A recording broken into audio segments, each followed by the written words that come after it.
Welcome back to the Sports Talk ATL podcast. I am Chase Irle at Sports Talk ATL on Twitter. I'm joined by Jake Gordon at Can't Guard Jake on Twitter and at Go Sports Talk, or at Alex or at Go Sports Talk on Twitter. Guys, the Braves just don't stop winning. Every week we come here, they just keep a winning streak, but it is kind of weird. Last night was the first time since we won 14 games, only the second time all year we've won 3 games in a row. So is another 14-game winning streak on the horizon? I'm not going to lie. If we do beat the Cardinals today, we have 10 games left before the All-Star break. 7 of them are against the Nationals. I don't actually think it's that ridiculous of a thing to say. The Mets are mashed in there between, but hey, you know me, I think we can sweep the Mets with these. So, and 7 of those games are at home too. I'm just saying. Yeah, I think the Braves, it's not even really a rivalry at this point. I mean, the Braves have owned the Mets, and it feels like that between the teams too. I feel like the Mets know they can't beat us, and the Braves just know the Mets are their little brothers. Like they feel as confident as we do. I'm pretty sure A-Rod said it on the broadcast last night. He was like, "Yeah, the Braves own the Mets, and they know that."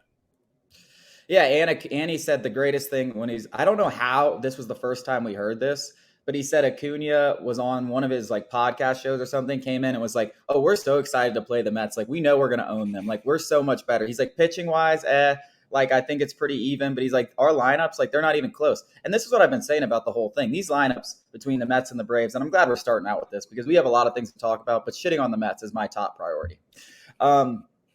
The lineups between these two teams aren't even close. The Mets are going to have to trade for at least 2 or 3 bats. They're going to have to do what the Braves did last year if they want to compete in this division. They're going to have to get a Jorge Soler, Jock Peterson, Adam Duvall, because their lineup is ass. I mean, it is terrible from the top. They have about 3 or 4 guys in there worth a damn. They have 2 guys with over an 800 OPS. Look at the Braves lineup. I was looking at it yesterday. We have a legitimate 11 players that if they were starting every day would hit 20-plus homers. Not even a question. 11 guys. That is one of the deepest lineups probably of all time. To even compare them to the Mets is just insulting. It's not even true. It's not even close. So Acuna's spot on. And you look and you see, the Braves could still add a Brandon Drury, and Andrew Benintendi, an Ian Happ, somebody like that. They're going to be looking to improve. They're not going to sit on their hands. I would be very shocked if the Braves just did nothing at the trade deadline. They still could go get a bullpen piece. I'm excited. I welcome the Mets because Truist Park, it's going to be a Monday, Tuesday, Wednesday. It's going to be feeling like it's October on a Saturday. Playoff atmosphere type baseball. The fans are going to be there. They're going to be loud. They're going to be ready. Best park in baseball. I will not stray away from that. And I think it's kind of picking up that reputation. I mean, you heard A-Rod talk about it on the broadcast. You've heard it on a lot of different opposing broadcasts. You've heard it from opposing players. Jazz Chisholm, we talked about him a couple podcasts ago, how he said it was his favorite place to play. The atmosphere, Matt Olson was talking about it, I think yesterday or 2 days ago. The atmosphere at Truist Park is second to none. I mean, it's a Tuesday night. There'll be 40,000 people against the A's. Against the Mets, it's going to be sold out all 3 games. It's going to be nuts. And it's crazy because if you go back and look when the Braves played the Mets, I don't know, what was it, a month ago? I mean, was there even 20,000 people in that stadium? This is not even comparable. So the home field advantage that the Braves play with, they're going to see it in this series. And I'm expecting, 2 out of 3 to me, and this is, people are going to be, oh, you're cocky. I know we got Max Scherzer on the mound in game 1, but he's up against Max Fried in that Mets series. 2 out of 3 to me is a disappointment. I think they should sweep these guys. I really do. I mean, we're about to sweep the Cardinals. I see no reason why they shouldn't sweep them, especially at Truist Park. The funniest thing is I think Mets fans think that too. Frank Fleming, he legit thinks. Sane Mets fans, definitely think that. Yeah. Because they are not in the same stratosphere. I mean, they're going to need to pick up, multiple players, have a trade deadline like the Braves did last year if they want to keep this division within 10 games. But in a way, I want the Mets to stay hot because as I said last year when we were making our run, one of the things that I thought was so different about the Braves team last year is we had to play like we were in the playoffs for the last 2 months of the season. I think that's a big advantage. When you're up by 8 games in September, like the Dodgers are every year, one of the reasons why I don't think they perform well in October is because they don't play in September any games that worth a damn. They win the division by 15 games. They're not playing really playoff baseball the whole last month, and then they have to immediately change going in October. I think that's a big advantage. So I want the Mets to stay on our tails. I just don't think right now that's where it's headed. I do think that's a good point, but I think that the chemistry in the locker room is just so different. The Braves, they want to be out there and playing. And it feels like the Dodgers, they get that comfy lead and they're like, they rest on their laurels almost. Like it feels like the Braves are just different. They're built different. Even though we lost, the third game of that series it is what it is. I just think we're so much of a better team than Los Angeles. They don't even worry me anymore. I really think I'm looking ahead. I mean, it's tough, but I'm not on the team, so I don't think it really matters what I'm looking ahead to. I'm looking ahead to the AL, man. I think the Braves are clearly the best team in the National League. I don't actually think it's that close either. Los Angeles they don't move me. The Mets most certainly do not move me. The Phillies definitely don't move me. The Cardinals really the Cardinals or the Brewers definitely don't move you. It's just dude. I want to bring this up too. The Cardinals last night, Miles Mikolas, whatever his name is, was complaining that the Braves hitters were stepping out of the box. Man, do these guys just have to have something to bitch about every time they come into town? Every time we play the Cardinals, they are they took the chop away from something, dude. Like, dude, that's it. Yeah, I mean, they're always bitching about something, dude. Like, do y'all think y'all are special or something? Like, play fucking ball, dude. That's not why you got beat 3-0. You didn't score. Ever since that, terrible game where we lost, 10-0 in the first inning, and they complained about the chop in that series, I think the Braves have won like 13 of 14 against the Cardinals. Oh, yeah. We've dominated them. And they've won like 9 in a row or 8 in a row. I mean, they've actually beat the brakes off this team, and it's just no competition. And like you said, I take a lot of pride in that.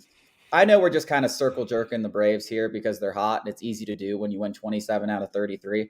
But when I say I don't think there's another team in the National League on the Braves level, I don't even think it's close. I mean, when this team is healthy, this lineup is deeper than any team in the whole league. This starting rotation is as good as it's been since, in 15, 20 years. And this bullpen is the best in baseball. And we haven't even been healthy once all year. I mean, imagine if Madzik comes back and starts throwing 96, 97 again. When Kenley Jansen comes back. These guys, I mean, when Kirby Yates could come back, if Mike Soroka comes back, I mean, we're not even at our potential. We don't even have Ozzie Albies, like our 5th best hitter on the team. We're not even reaching our potential. So you see these Mets fans like, oh, we don't have DeGrom or Scherzer. I'm like, bro, we've been playing without half our team all season long. We're just not bitching. We're just built different. Like, I mean, it's not even close to where we are compared to the rest of the league. Like the rest of the league loses a Mookie Betts. The rest of the league loses a Ronald Acuna. They don't go on to win the World Series. That's what this Braves team did last year, and we are significantly better this year. It's not even close to what we were last year. This is a significantly better team.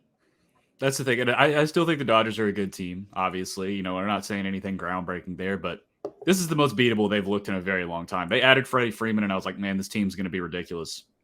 Not really. They really haven't looked that much better. In fact, they've looked significantly worse, in my opinion. Their pitching is not – I mean, their bullpen has fallen off a lot. They used to have the best bullpen in baseball. It's not the best bullpen in baseball anymore. Their starting pitching has fallen off a lot. Clayton Kershaw is not what he used to be. He hasn't been what he's used to be for a few years now. I mean, Tony Gonsolin's having an unbelievable year. But, dude, I've watched us face Catman in the playoffs. That guy doesn't scare me worth a damn shit. No. Walker Buehler is the only guy in their rotation that really scares me. Urias hasn't been as good as he has been in years past. So, yeah, I mean, their pitching isn't nearly as good, as dominant as it's been. And that's the difference with them this year. Now, I do think they could be a team that's in the running for like a Luis Castillo if the Reds trade him, a Frankie Montas. I definitely think they're probably the team to watch out the most in that area because lineup-wise, they're the only team that can really match up with the Braves. Definitely. Let's get to this question here. Random question of the week before we get more into Braves because I like this. I do like this question because it's a good one. And I love these baseball ones because baseball is like the sport where everyone seems like they're so out of touch. But how many innings could you pitch with the Braves defense behind you before an opposing team, let's say the Mets. The Mets, before the Mets score 20 runs on you. How many innings do you think you could pitch? Now, I think I could make it through at 2 or 3. I think I could make it through 3 innings. I really do. I mean, I watch position players pitch all the time. Like, just lob it up there. You're probably going to get lucky. Baseball is hard to do. Like, they'll line one out. They'll hit one hard to a shortstop. They'll hit one up in the air. Now, they could easily go out there and crush 15 in the first inning, no, without a doubt, maybe even 20. But they could also very easily get, 3 unlucky hits and be 1, 2, 3. Like, if I just lob them up there. I mean, Anthony Rizzo struck out Freddie Freeman, throwing like 60 miles per hour. So I'm just saying. I think that it would take me halfway through the lineup once to even like start throwing it over the plate. Like, it would take me a while to kind of get the distance down. Like, sure, you're talking about lobbing it there, and you could probably do that. But I think if the average American went out there, no practice, sure, maybe did some long toss or something, but just went out there without throwing that distance before. I mean, you're bouncing it in the dirt 3 batters in a row, just in the dirt. Me personally. So it wouldn't take long to get 20 runs for me, unless what you're saying rings true for 9 batters in a row where they're just getting unlucky, and that's not going to happen. That just won't happen. Well, I'm fairly confident that like I can throw the ball over the plate. Like, it's just about me. It's just about them wailing off of it. Like, I can throw batting practice. Like that is 100%. I know I can do that. So I'm just hoping that they get I get lucky before they get 20 runs. I really think my concern would be the walks. You could. My concern would be the walks. I could throw the batting practice. I don't know. Do I get time to warm up, or are you like literally just dropping me? Yeah, you're the starting pitcher. You're warming up, but you're not weeks out in advance trying to get it down. No, you go out there today. You get a 30. I could throw strikes. That's not a problem. That's just like another thing I'd be terrified of too is that I'm going to take a comebacker to the fucking dome. I think that would really be another thing that would hold me back a little bit. I mean, it would definitely be scary, but 20 runs. I mean, I just think you could lob it up there and get lucky and get through a couple innings. I really like do. An inning and a half. Like, I don't think that's crazy, but I think it's like what Alex said. It would either go one way or another. But like we did, I mean, Rizzo was literally like throwing underhand to Freddie Freeman and struck him out. So I mean, we've seen guys like position players go in there and get out of there with no runs and like throw it like an amateur. So it's not like a ridiculous thing to say that you could get out there. It would be complete luck, and like eventually they would absolutely roundhouse you in the face, and it would be disgusting. Yeah, it's not going to be 9 innings. It's not going to be 9 innings of like 4-run ball or something like that. Yeah, but I just think you could get lucky and get through a couple innings. I mean, we're talking about 20 runs here. Like, it's not. If it was 10, I would say 1, 2 max. But I think 20, 3 max, maybe 4 if you're really lucky. The thing you also have to think about is you would get so tired. All of us would get so tired if we just went one time through the order. I mean, our arms would be exhausted. Even throwing it like not that hard, we would be exhausted. I don't think I would ever be like trying to throw like hard like pitches. Like, I would be throwing it like soft in there, like almost just like, I was throwing like pitch and catch with your dad in the driveway. That's what I would be throwing to him. I would definitely mix in an Uncle Charlie though. Like, I would be like, I remember I used to have a mean Uncle Charlie back in the day. Like, I was known for that back in the day. So they're gonna have to deal with this Max Fried like curveball coming out of Chase's hand. Honestly, a brother like me would just go out there and throw 8 scoreless, but I'm built different. I might take Ian Anderson's spot in the rotation after they see me. Let's talk about that. Let's talk about that. Anderson actually didn't pitch terribly. I mean, 5 innings. To be honest, though, like, he gave up 1 run, and Brian Snitker was like praising him. He's like, "Wow, you did a great job." And I'm at the game actually. I'm like, "Bro, you gave up 7 hits." Like, there were so many stressful pitches. There were so many opportunities where, like, if the Cardinals could just hit worth a damn, their terrible lineup just couldn't take advantage. But they were all over the bases. It wasn't like I was not impressed with the outing. It was a typical Ian Anderson outing. I mean, the guy can't make it through 6 or 7 innings anymore. I mean, his great outings are like 5 innings, 1-0, 2 runs, something like that. Like, that's what we consider a great outing for him now. And that's why I think eventually, it's inevitable that he's going to have a stint in AAA because he just doesn't have a third offering. And I think Kyle Mueller, I think he's the next guy up. We talked about this on the last podcast. But when Mike Soroka, God bless if the guy can ever catch a break. By the time he comes up, I just don't know where Ian Anderson fits on this team if he doesn't turn it around significantly. And while the start the other day was nice, I don't think that was like a huge step in the right direction. Yeah. Go ahead. His stuff and confidence is cracking. It's clear. And Snit sees it. I mean, why else would you praise a pretty average start? The results were good, but the process was very ugly. And sometimes it doesn't matter. But right now, Anderson is struggling, and I think Snit just knows it, and he's just trying to play, daddy where he's just, boosting him up, being like, oh, good job. It doesn't matter, just trying to get his confidence up because he goes out there and looks unconfident a lot of the time. Like he looks like that kid who's like twiddling his thumbs in the corner. He's like, oh, I don't know what to do. It just feels like Snit knows that he's struggling. And, the best way to do that is go up to him and be like, yeah, dude, you're doing great. You're doing great. You can't coach all your players the same way. Max Fried, you just leave him alone and he'll talk himself into some motivation where Ian Anderson might need something different. So, yeah, I wasn't impressed at all. I think that you really should honestly consider giving him the Kyle Wright treatment. Send him down to AAA, let him throw 100 innings in AAA, and then bring him back up for the playoffs because we've seen him in the playoffs before. And he can be a real weapon around that time. And I think that's probably a reason that the Braves are kind of hesitant to move him anywhere because we've seen him absolutely dominate in the postseason, and that's when it really matters. I mean, you want him to be competent during the regular season, but we've seen Ian Anderson look like the best pitcher in baseball during the playoffs multiple times, like not just once, not just twice, like more than 3 times. Yeah, and so that's – I think he's like a career 1.3 ERA over like 7 starts. Yeah, he's nutty. Yeah. Which is funny because a lot of guys, some guys are just like that though. I mean, when the lights are on, that's when it really matters. I guess this Mets series will be a good litmus test. I assume he's going to pitch if Max is going on. He's going to be out. It's going to be Max, Strider, Morton. I love those 3-2 going. Yeah. The way Morton's pitch. Talk about a guy who's back, Charlie Morton. It's funny. I didn't watch. We had this conversation. Yeah.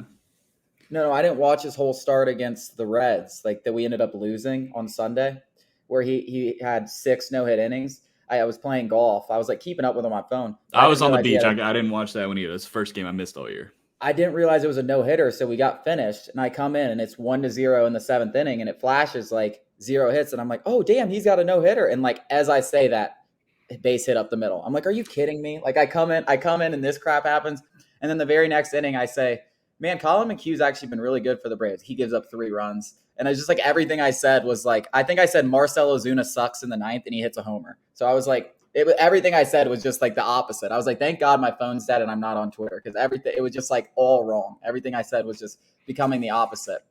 But yeah, that was a tough loss. But Charlie Morton looks back, dude. I mean, I think I haven't looked at it, but I think if you go look at his last 5 starts, he's got a 2 ERA with like averaging like 11, 12 strikeouts per 9. That curveball looks nasty again. His fastball's always been there all season in the high 90s. Now that his control's back, he's one of the best 3 pitchers in this rotation. And I think it's crazy to say, I think Kyle Wright's the 4th best pitcher in the rotation right now. And I think he's really, really, really good. Yeah, I think it's going to be one of those things. Like we talked about this last week. We're going to turn around. We're going to look up at the end of the season. Charlie Morton's going to have like a 3.5 run ERA, and people are going to be like, "Oh, Charlie Morton was awful this year," and we're going to be like, was he? I mean, yeah, he had some bad stretches, but was he? Yeah, we said it last week I said it, that everything's going to regress to the mean. Charlie's going to come up, and I think that, Kyle Wright and Spencer Strider are probably going to come back to earth a little bit. I just don't believe that. I think that's such a ridiculous take. Like Spencer Strider is getting better every time he's out there, buddy. Now will he have a 2 ERA all season? Will he have a 2 ERA all season? Maybe not, but Spencer Strider to me has some of the best stuff, if not the best stuff in the whole National League. Like he hit 102.5 on the gun the other day. 102.5. The guy's an absolute freak of nature. I mean, and he's just starting to figure it out. I mean, his changeup's just coming into his own. His slider's just coming to his own. The only thing I'm worried about is the innings. He's only thrown 92, the most in a season. So I don't know what the Braves, how they're going to manage that. I think bringing up Kyle Muller and making like a 6-man rotation might help like ease that a little bit, give him a few less starts. But I'm so sold on Spencer Strider. So you lost me there. And I'm sold on Kyle Wright. So I think you lost me in both ways. I think both those guys are the real deal. I think Kyle Wright has kind of already regressed to where he's going to be. He's at like a low 3 ERA. I mean, he was at like 2 to start the year. I think he's kind of already where he's going to be. I think that regression to the mean has kind of already happened, and I think this is what we're going to get. Yeah, it's not to say they're going to go back to 4 ERA. It could be their mean could be 3. It could be low 3s, and that's excellent. But it's still like there's no way they could keep up. Spencer Strider, I agree with you, but it just seems improbable to keep up this kind of pace because it's insane. He's unhittable. It's insane. I just think he's that good. And I remember saying, like, I don't want to compare him to a pitcher, but, like, he's very DeGrom-esque out there. Like he's the DeGrom, Walker Buehler. I don't know if you saw the Pitching Ninja interview with him where he's like, yeah, I've been taking things from like, DeGrom, Kershaw, like Walker Buehler, like all these guys to kind of like mold his game around and make him like who he is. And I'm telling you, dude, like when you watch him play, like you can see the Walker Buehler, you can see the DeGrom, like his fastball slider combination is as nasty as any in baseball, just like DeGrom's is. And now he's hitting like 102.4, fastest pitch since 2013 by a starter.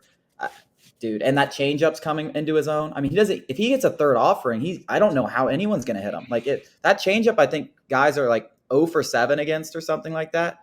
If he gets that pitch, I mean, it's over, dude. Like he's unhittable. And I don't think he's going to be one of the best pitchers in the major. He has that kind of talent. Yeah, it won't be hitters figuring him out. It'll be the only person who stops him. It'll be him, and it'll be control or something like that. And we haven't seen it yet, and I'm not saying he's losing it. By the way, did you see him hit that guy on his knuckle the other day? Talk about the most painful thing ever. 100-mile-an-hour fastball off the end of your – oh, my God. Yeah. That's got to hurt like a bitch. Oh, my goodness. He took it like a champ, too. Yeah, I mean, it's shocking that he didn't break his hand, but yeah, I'm sold on those guys. I really think, and that's why I kind of am like, now that Soroka has this setback, I guess I don't know if we really talked about it, but if you don't know yet and you're listening to this, Mike Soroka suffered a setback, comebacker off the knee and live batting practice, so his rehab stint's going to be delayed a little bit. They also said he's going to spend about 30 days in rehab, which is 5 to 6 starts down in the minors. So I mean, we're looking at the earliest a mid-August return, which would give him about 6 weeks to get ready for October. I'm telling you guys, and I've always said, whatever Soroka gives us is going to be icing on the cake, but it kind of just feels like next year for Mike Soroka at this point. I just don't see him like coming back and showing he's October ready in, a 4 or 5 week span. I mean, he could prove us all wrong. I mean, it's Mike Soroka. Everything we've seen from him is fantastic, but it really, to me, is starting to feel like next year.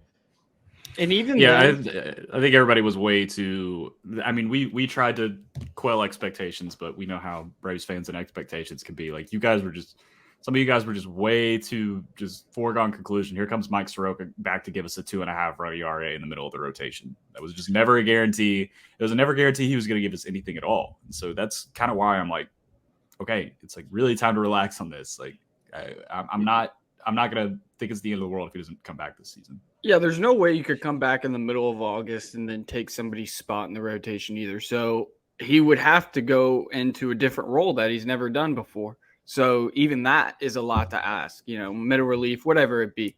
But, he's not going to come back in the middle of August and just take, unless somebody's just ungodly bad. Like we need that starter. And even then, that's a tall task. I mean, that seems near impossible.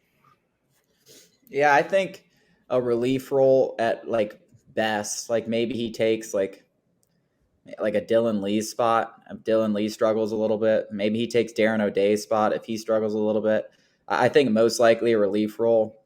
Unless they move Strider to the bullpen, I just don't see how he fits into the rotation. I mean, he could definitely take Soroka's spot, not Soroka's spot, Anderson's 5th spot. I think that's very likely if Anderson keeps struggling. But come playoff, you only need 4 starters. So you put them into like a long relief role or you move Strider into that role. But like I've tried to tell people, I know the innings thing worries a lot of teams, but I don't know how unless Strider like tells you something, unless he says, hey, like I'm a little tired, I don't know how you move him out of the rotation. He's just too good, too valuable in that role. I think that's where he has to stay. So to me, I mean, like I said, my top 3, Fried, Strider, Morton. I think you got those 3, then you figure out 4, whether it's Soroka, whether it's Wright, whether it's Anderson, but you got options. And that's why I think trading for a starting pitcher just isn't going to happen. People keep saying, oh, we need another starting pitcher. Why the fuck do we need another starting pitcher? Like, unless we have another injury, like why do we need it? Is Ian Anderson, he's a 5 now. Like who has a better 5 than Ian Anderson? Nobody. And we have Kyle Mueller waiting in the wings. Like we do not need another starter. And we have no prospects to trade anyways. Like who are we going to trade for? So the whole starting pitching thing seems really unlikely. If we're going to make a trade, it's going to be for a bat or a bullpen guy. A couple other things to touch on the Braves before we move on. Eddie back. Guy's got a new eye. Looks like a brand new human. Already has 3 hits and a homer. Eye. He has a new eye, and I mean, dude, we all kind of assumed something had to be wrong, but dude, something was definitely wrong. we were like, oh man, like what's up with this guy? He's like 1 for 44. And it's like, oh, he can't see. Okay. It's weird seeing his stats pop up on the bottom of the screen. I'm sure his batting average has gone up because he has such few at bats. But when he first came back and he had a .068 batting average, it's like, what the hell? It's just weird to see up there because you don't see that. Even the worst guys in the league are hitting 150. So yeah, it's good to have him back. I bet that home run felt so nice for him, and he's also just an energetic guy to have back in the lineup. Big lefty bat, he's important, and I mean he might be marginally better, but he is probably better than Marcell on the outfield, which is just he's not probably. He is a lot better. Marcell has become embarrassingly bad in the outfield. And it gives you that platoon option. You can throw Matzik out there, or not Matzik, what the fuck? Matzik out there in left field. You can throw Duvall out there against lefties, and you can put a Rosario in there against righties. So it gives you that platoon option. It makes the lineup that much deeper, that much more versatile. Love having him back. And he definitely brings some energy just because what he's been through. I mean, you saw Marcell Ozuna after they go back to back. You saw the energy in the dugout. They love seeing a guy, battle back who really struggled at the beginning, had to go through eye surgery after just signing a new contract. They want him to succeed. So yeah, just another ball of energy to add to the dugout. Anything else? Riley's red hot, bro. If that guy doesn't make the MVP, or not MVP, the All-Star game, it's criminal. The guy has like a 900 OPS now. Yeah, he did win MVP on. He did win MVP on my MLB The Show simulation yesterday. So congrats to Austin Riley. Big day. Yeah, congrats. I mean, to be honest, this whole offense. I mean, we've talked enough about Dansby being an MVP. He's a legit MVP candidate. This entire offense is just clicking, bro. I mean, It's just top to bottom. Whoever they put in, Brian Snitker couldn't write up a lineup that wouldn't do well right now. He literally couldn't. He'd have to put pitchers in there for them not to score 4 runs. I mean, it's that loaded right now. What's our just stop tweeting? Oh, we got a Hawks just stop tweeting. Great one. Trae Young, what is it? Do we have it? Do we have it written down somewhere? I don't want to even shout this clown out. Let's just we know what he said. Everybody knows what he said. He just said that he's like, it was one of those, like, he was very much like tiptoeing around his very stupid take. He was like, I don't think it's like crazy to say. When somebody starts with something like that, they're already about to say it's like, well, you said something crazy. He's like, unpopular opinion, not that crazy to say. Like, I think Jalen Brunson and RJ Barrett will be better than no, I don't think he said will be better. I think he said is a better combo than Trae and DeJounte Murray. That's just the dumbest thing I've ever heard. I mean, I say that pretty much every week when we talk about this, but there's a lot of bad opinions out there. We're talking about 2 All-Stars versus 0 All-Stars. Case closed. Yeah, I mean, yeah, and I think I read like him going further into it, like trying to defend his point. Oh, he was definitely doubling down. He's like Jalen Brunson's like not even really like that much better than Trae Young. Like, and we're just like, dude, what the fuck are you saying? He's like, dude, when Jalen has his own team, like he's gonna be averaging like 21 and like 7. I'm like, first of all, that's still not even close to what Trae Young is. But second of all, like you don't even know that. It's just like, and it's like, oh, it's only like 7 points and a couple assists worse than to Trae. That's a significant. That's like a whole, dude. I hate that level gap. I can guarantee you that Jalen Brunson will never lead the entire NBA in points and assists in the same season. In anything. How about just anything? Anything. He won't. Maybe lead, turnovers. He will not lead the NBA in anything in his whole career ever. He won't even finish top 5. I can confidently say he will never finish top 5 in any category. Statistically, RJ Barrett and DeJounte Murray are similar players, but RJ Barrett is nowhere close to DeJounte Murray on defense. I've never seen him average 20 points. He averaged. I mean, he averaged 20 this year. I mean, no. I'm saying, all right, yeah, no.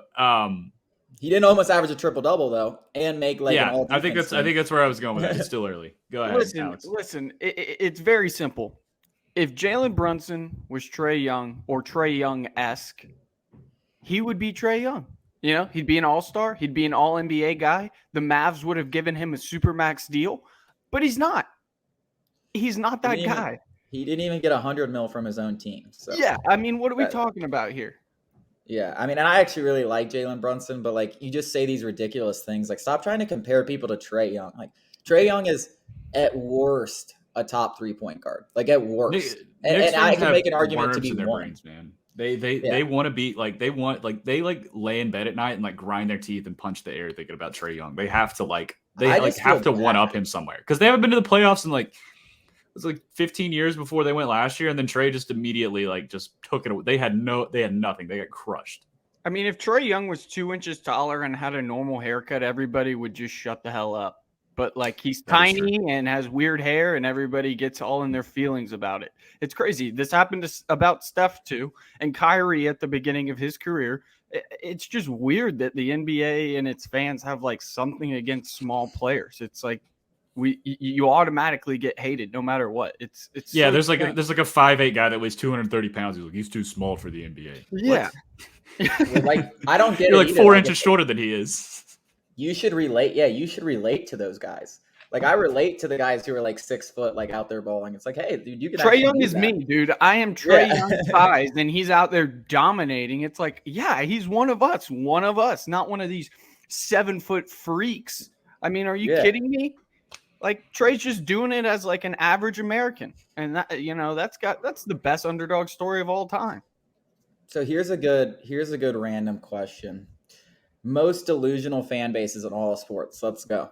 Knicks, I think the Knicks have to be one. I mean, they are incredibly delusional. So let's like throw the Knicks out there. We already talked about them. Cowboys. All of sports. Cowboys for sure.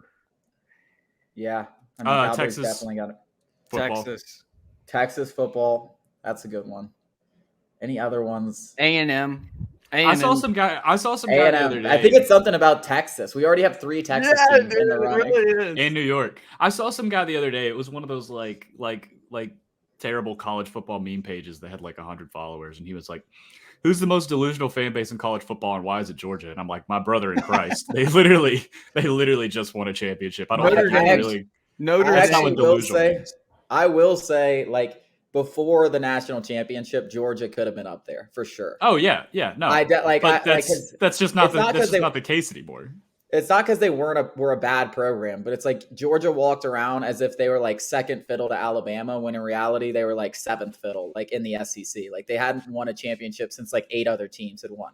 So like there was that. I do understand why where that came from, but like after you win a national championship, like you can't really be delusional, you know? Yeah, this was also like a month ago, and I was like, yeah, all right, man, sure, I guess. I think Notre Dame takes the cake. I mean, I think Notre Dame's up there. The Mets are up there. Conference. I mean, that's the weirdest thing ever. Just join a conference, dude. Just join a conference. The Mets and Phillies are up there, dude. I don't know. Another sneaky one, Kentucky basketball. Yeah, for sure, because they're always just like recruiting out their ass, and they only have that one championship with AD, which is wild. They're almost like the Dodgers. The Dodgers should be up there too. I mean, at least they're like nasty every year, but like they haven't really won a real World Series with fans in the stadium. Like, come on. That one doesn't count. Yeah, I mean, it would have counted if the Braves had won, but since you guys won, bullshit. I'm so glad that didn't happen. I would hate to have to defend that for the rest of my life. Imagine having to defend that. Yeah, I'm so glad. Yeah, but like then we would have won in 2021, so we would have defended it. But yeah, I do agree. Like if we had won in 2020 and not won in 2021, like that would have definitely, they would have given us a lot of shit for that. Definitely. Are there any others? Let's think NFL, like because we got. I mean, I think every Cowboys NFL is a good one. Every NFL fan is delusional to a degree. Like if you think about it, like there's Falcons fans. I'm pretty confident we suck. Some people aren't, man. So like I'll say something. I'll be like, oh yeah, the Falcons. Like I'll like clown on the Falcons a little bit. And somebody will be like, dude, just wait. We're going 11-5 or 11-6. I'm like, no, we're not. Well, dude, I have. Congrats if we do, but no, we're not. Because I always tweet out just like, yeah, we're going to the playoffs. Like anytime we make a signing, like. And I legitimately get like at least like 15 replies that are like, hell yeah, dude, I really think we can make a playoffs. We just got to get the running game and defense going. And I'm like, and they don't realize like I'm totally joking. Like Mike Bell responded to me the other day when I said, if we sign Julio, we're winning a Super Bowl. And he was like, you mean you're going to watch the Super Bowl? I was like, ha, Mike Bell. Can you not fucking tell me being sarcastic, you jackass? Like, Mike Bell is the most like out of touch. Like that guy is such a chotch. He's so dense, like mentally and physically. That guy is so dense. He's such an. He's like your uncle that like if you start like if you're like you're at like a family dinner and like you're talking to your cousins about sports and he's like the uncle that butts in and you're like, oh, we cannot talk ball with this guy. That's exactly who he is on the internet. You know, where he's just like, we're excited about the Packers, the blah, blah, blah, the blah, blah, blah. This is the best time in football. He's like, no, back in my day, we had Dan Marino, we had John Elway. That was the golden era. That's who Mike Bell is, where he's just always referring back. He's never talking about present. He's just like that back then. I don't even know what he is, but like, I just don't know how. And I guess like a lot of people kind of took me seriously, but I don't understand how people still take me seriously on the internet. Like 87% of the I tweet is like completely sarcastic. And we're doing a bit. I don't know if it's the verification or whatever, but like people just don't understand that we're doing a bit. Like, yeah, it's like I'm just trolling like pretty much everything I say, whether it's our own fan base, whether it's other fan bases, whether it's some random guy on the internet. Like, I'm just trolling you. Like that's it's crazy, dude. You could take it to the highest degree. Like during the win streak, I remember this. We had won like 12 or 13 in a row, and I was like, I guess the Braves are going to finish like whatever the number was. Like it was going to be them not losing for the rest of the season. And I swear to God, some guy commented and was like, "Dude, I'm pretty sure they're going to win. They're going to lose another game." Hey, no shit, dude. Like nothing gets past this guy, I guess. Mets fans are even commenting on like Falcons and Hawks articles being like, what are you talking about now, douchebag? It's like, this was just an article. Like, it wasn't even anything. Like, it didn't even matter. Like, what are you talking about? The thing is, because like I have like notifications that I don't follow, like turned off. I don't get any of them, but I'll like look at the tweet and be like, that thing has like 60 replies. And it's just like, I don't even look at them because I'm like, I don't even give them the time of day. I just let it like roost. I'm like, they're just arguing with themselves in the comments. And I'm just like, that's so funny. People will send me like one of your tweets and be like, dude, Chase is getting roasted. And I'm like, dude, Chase is a psycho. He just turns off the notifications and lets it go. It's like, I don't have a single notification on. Like, I don't like it just, you're responding to nobody. Like I mute the conversation. I just tweet it and mute it. It's hilarious. It's like you think you've won. And it's like, dude, you realize how many followers I gain every time you idiots do this? It's like, you're just like gaining me like 20 extra followers by like me doing nothing. So, I mean, it's funny, but I'm glad, like, at least the Mets, and, like, the good thing about the whole Mets thing is they are going to be good. Like, Steve Cohen's going to make sure this team's, like, competitive, like, pretty much no matter what. Like, eventually they will win a division, and I hate to say that, but maybe at some point, like 2047, you think? Yeah, eventually they will win a division, but, I'm glad their fans are getting excited because it really does make Twitter more fun. Like, as long as people can understand, some people take it a little too seriously. Like, dude, I'm just trolling. Like, relax. Like, I want the people, like, we're going to have a Spaces on Monday. Like, I want Mets fans in there. Like, I want people to, like, get engaged. Like, I want us to argue. Like, and at the end of the day, like, we're going to kick your ass this year. But, like, maybe in 2 or 3 years, like, you'll get up to our level. Like, just accept what's going to happen this year because I know what's going to happen this year. That's what sucks, man. It's like there's a couple in there. Like, they'll reply with some funny stuff. And then like there's always like 1 or 2 guys that have to ruin it for everybody. Like I love the banter. Like that's one of the best things about sports is arguing with other fans and being like, yeah, you suck. Like and then coming back to it once it's all over. That's fun. But there's always some people that take it too far. But a lot of the Mets fans that do reply, like they're harmless. Like they're most of them are just joking around, but some people just get like way too into that stuff. Well, one group of Mets fans invited me into like a all Mets group and like grilled me, and I was just like chotching it up with them, and I was like, guys, dude, like I'm just trolling you guys, but it is actually hilarious. And they're like, you're a great troll, and I'm like, I appreciate you. I appreciate the game. It's so funny, but yeah, I love it. We have another random list. Oh yeah, here's another question. 135-pound UFC fighter girl. Are you beating her up? This is a better question for y'all because I weigh like 160 pounds. So no. I think the answer is no. I think the answer is no too. But like I do think if you like trained for like a year and you're like 190 pounds like me, like and Alex, I do think you like if you trained for a fight, you got 6 months notice or something, you'd have a decent shot. But like me going out there today, like no, I'm getting my ass kicked. So do you think you would have a better shot of beating a striker or a grappler? Oh, a striker. That's a good question. I think a striker just because I have like freak arms. Like I can like touch my knees without bending over. So like I have reach. A grappler would Michael, But I do think at 200, one of our friends from school used to do jiu-jitsu, and I didn't really believe it. He was a nothing belt, and he almost broke my arm in like 5 seconds. And it just shifted my mentality on this, that even if you're like a purple belt or something, the average person is just going to grab you and as soon as you bring your limbs like anywhere other than your body, they're going to break it. They're going to grab it and break it. So I think striking for sure. I think a boxing match would be more fair than a UFC fight. Yeah. Oh, I think if you put, at 190 pounds or something against a 135-pound girl, if you put boxing gloves on a 135-pound girl, I think, and it was just a boxing match, like I think I'd have a good chance of winning, because I don't think they would like kill. Like I don't think that would like hurt as much. Nearly like UFC gloves. Like now you're giving up 70 pounds and you have 12-ounce gloves on. Like I think you could actually like just eat some punches and like those are pillows, dude. Those are literally pillows. So that's different. But like if you watch women's UFC, man, like they lay each other open just like the men. They'll have that big gash in the face just like the men. It's terrifying. Especially if we're talking about like a champion. Like we're talking about like Amanda Nunes. That's not even. I personally don't think I would have a chance, but like I also don't have any like relatively fighting experience, like outside of like being drunk and getting in bar fights. Like that's the extent of my fighting fighting experience.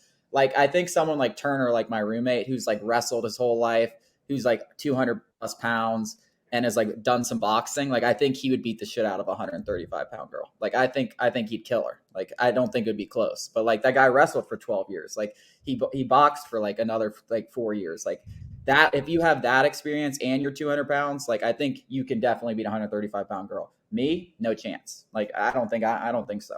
I'd love to hear Turner's response to this, because I can tell you exactly what Turner would say. We have definitely, buddy. This is not the first time we've had these conversations. I mean, because I think I respect the hell out of UFC fighters, even the women. I mean, they're all fucking beasts. They're all freaks. They're all psycho in the head. And I'm always like, dude, like she'd kick your ass, and he will go on a fucking 30-minute rant about how she wouldn't. And I'm like, I do think, a 135-pound girl against a 210-pound man that has some experience in wrestling and boxing, that's a mismatch. I mean, that 80 pounds is a huge difference. If Turner's wrestled, he could throw his weight. He would be fine. I mean, he would pick up the girl and dominate her on the ground. Like once he got his arms around him with strength and just a little bit of experience, like he would dominate him on the ground.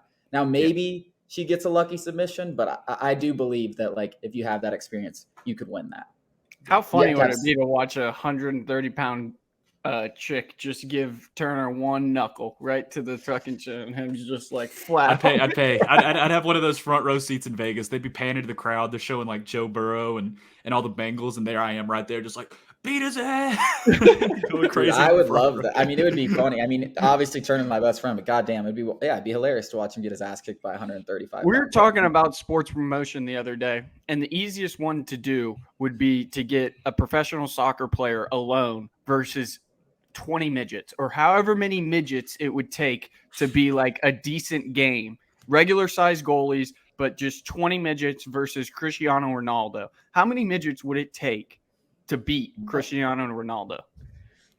But I feel like the ball's on the ground. Why, if they're midgets, like, dude, they run like children. They run like children, and Cristiano Ronaldo is like the fastest human alive. I mean, I don't even know how to evaluate that question. We just need to bring back pros. You would buy a ticket and you would come see it. That's all that matters, and that's what we were talking about. Is like, without a doubt, it would be sick. Well, also, I don't know. Bring out the Twitter version of Pros versus Joes. Get like the random guy with like a soccer player at his Abbey that always tells like DK Metcalf he sucks, and he has to guard him on a fly route. Remember that $1 million idea. Remember that show on like MTV back in the day when we were growing up? That would be like the bully getting beat up by like the guy. Oh yeah, Bully Beat Down. That one was a classic, man. They used to have the craziest shows on MTV, man. It's always like a dude in like a Fox racing T-shirt, like with like a fucking like a monster snapback, getting his ass kicked by like an actual UFC player. weren't there like I think there were like an occasional, like, it's very rare, but there was like times where the bully would like actually like compete with like the fucking like striker, and it would be like, oh shit, like he's getting his ass kicked. The bully's like fucking been watching UFC since day one, like training in his garage, like waiting for this moment for some. Unfortunately, that show was 100,000% fake, but I think they did every once in a while throw in like an amateur fighter and be like, hey, let him get a couple shots in. Yeah, I don't know, but that shit was hilarious. That was an elite show. All those shows were elite. Fucking Next, with Parental Control. I mean, just elite shows. Like, that's elite television. Like, you can't tell me otherwise. We're losing our way as a society, man. We need to bring that type of stuff. I used to just sit there. Now we got Buckhead Shore. Shore. I mean, what the hell is this? A cheap knockoff of the greatest show to ever exist, Jersey Shore. And there was a line on that show. Of course, I have to watch it. There was a line on that show where it's like. It was like, this is like the Beverly Hills of Atlanta. I'm like, what the fuck? Who the hell called Buckhead the Beverly Hills of anything? I saw them filming that at Phipps one day, and I was just like, ugh, fucking. I mean, I could tell the show's gonna reek. Well, when I was living in Charleston, they have that show Southern Charm, which is like about these preppy like Charleston families and like you'd always see them like videoing and one time like I was at the gym.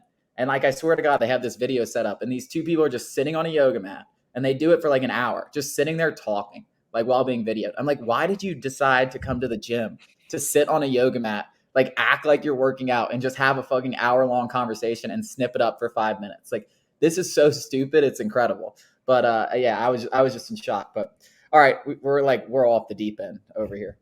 We only got one or two more things, right? I'm pretty sure. Yeah, no, we do. Right after we got off the last extra podcast we did, I think it was on Friday, the Hawks trade Kevin Huerter for Justin Holiday. Now we have two Holiday brothers. Drew maybe coming back because we signed Aaron Holiday, Mo Harkless, and a first-round pick. This trade, I don't really know what to think about it. To be honest, I really don't. I mean, I know you're getting better defensively. Mo Harkless has a lot of injuries. I don't even know if he's really going to be in the rotation. Justin Holiday is definitely a better defender than Huerter, but offensively, Huerter is night and day better and has a ton more potential. The first round pick, I mean, do we really even need that? I guess it's just another asset.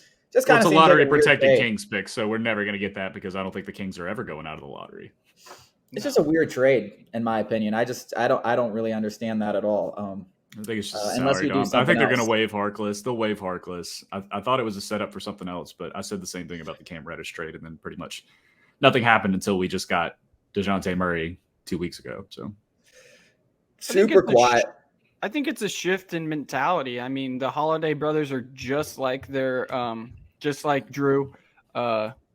They are smart, defensive first. They're defensive-minded players. And I think you see a little bit of a shift in the Hawks' personality. And, this is how it should have always been. Instead of surrounding Trey with shooters like Gallo, you surround him with, the Holiday brothers and somebody like PJ Tucker. Obviously, PJ Tucker signed with Philly, but, those kind of guys. I mean, Trey, as long as he has another initiator, DeJounte, Trey's going to give you all the points you really need. He's that guy. You just surround him with a bunch of Dennis Rodmans and he'll get the job done, is what it seems like. I still think the Hawks need a lot more shooting. That's why I kind of was super confused. You already trade Gallo, one of your best 3-point shooters. Now you trade Kevin Huerter, arguably your best 3-point shooter. So I think, you want to surround him with defense, but you still need shooting. Justin Holiday can shoot the ball a little bit. So, yeah, I think he shot 37% last year. That's not terrible. So I think he can shoot enough. But I still think the Hawks, if you're looking to add now, I think they have defense. They might add some more defense, but they need some shooting. They really do. Because losing Gallo and Huerter definitely hurts in that respect. We actually have some Falcons, just a brief thing to say. We signed Eddie Goldman. I really like that contract. I actually think this defense with Goldman, if they somehow get another pass rusher in there to work in, a rotational pass rusher, the linebacking core should be decent. I guess, and if the safeties step up, this could be a half decent. That is a big if, but that's a big if. But if the safeties step up, we love the cornerback room. The defensive line looks okay now, not great, but okay. We like the linebackers. If the safeties step up and just become average? I mean, this is at least an average defense, I think. On paper, it certainly has been improved. The back end of the defense is definitely the biggest question mark. I mean, because you're basically banking on Richie Grant taking a huge step forward. He was almost unplayable at times because, whether it be mental or whatever, the mental processing part of it. Jalen Hawkins was decent in there, that's for sure. But if you got Eric Harris back there, I mean, he's going to do his job, but he's not going to do it well. He's just going to do his job. That's it. He's just going to be out there. He's just going to be out there. He's not going to be, giving up 80-yard touchdowns, but he's giving up, 15, 20-yard post routes. So in the linebacker unit is, I think, been a tad bit overrated, at least on Falcons Twitter. Obviously, in the scope of NFL, nobody gives a fuck. But I think that Rashaan Evans should be decent. If Deion Jones is back, Deion Jones is borderline unplayable. Nick Kowalski, or however you say his name is, hasn't been good since 2017. Michael Walker hasn't played a full season as a starter. Troy Anderson's not ready to be a 3-down starter. So that's also a big question mark. But yeah, the defensive front is much improved from last year, that's for sure. And the cornerback tandem is much improved. So it should definitely be better, but I think that we should temper expectations. I think I might have been a year early on my the Falcons defense could be better than the offense take. I think this is actually the year that's a real possibility. But it was Eddie Goldman. Yeah, Eddie Goldman, that's the one. We kept signing all these Bears, and it was okay, can we get Eddie Goldman and Akeem Hicks because they're actually good. So I'm cool with this one. I like Eddie Goldman. I would have given him a 2-year deal, but no harm in a 1-year deal. Maybe he test him out. I think it's a good pickup though because it fills a huge need. Just more guys next to Grady Jarrett who can help free things up.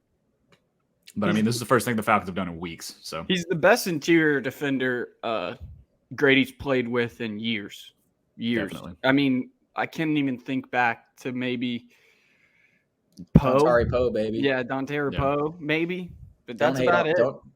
Don't hate on him. The Poe man. Love that man. Yeah, well, that wraps it up for this episode of the Sports Talk ATL podcast. We will be back next week unless something crazy happens. Maybe we'll get some Hawks rumors or something like that. Maybe we'll have a special episode before the Mets series or something. We're definitely going to have a Spaces on Monday, so if you're on Twitter, join us there. Thanks, guys, for joining us.